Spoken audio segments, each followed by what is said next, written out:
Hello everyone. Today is Tablescape Tuesday. So glad to have you here with me on today.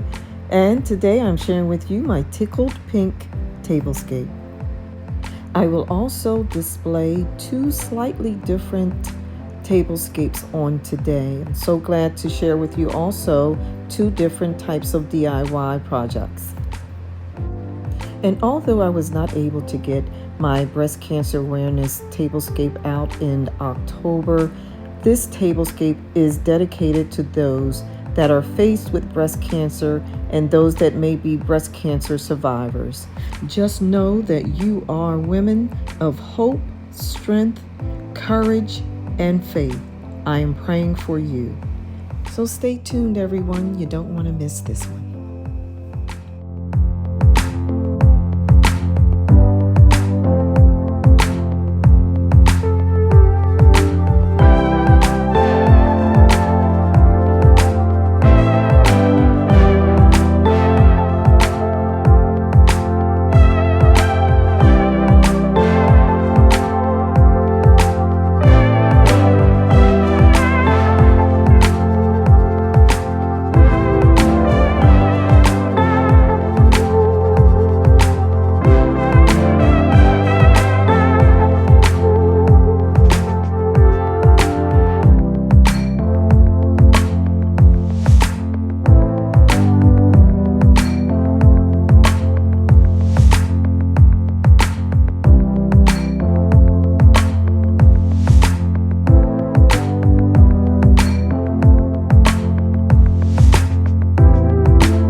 So guys, the products that I'll be using today will be mostly from the Dollar Tree, except for the glitter that I will be using, and that was purchased from Michael's Craft Store.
is after the candle holder has completely dried, I am going to put on another layer of the Mod Podge so that will help to eliminate any fallout in the future. And I'm going to allow this to dry completely, and this project will be complete.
So folks, I just want to say thank you once again for watching on today. And for those of you that may be new, I'd say welcome. Thank you so much for stopping by to visit my channel. If you have enjoyed this video, I suggest that you will subscribe. Don't forget to hit that notification bell. Hit it twice now so that you are informed every time I upload a video. Thanks so much for watching. Have a great week and God bless.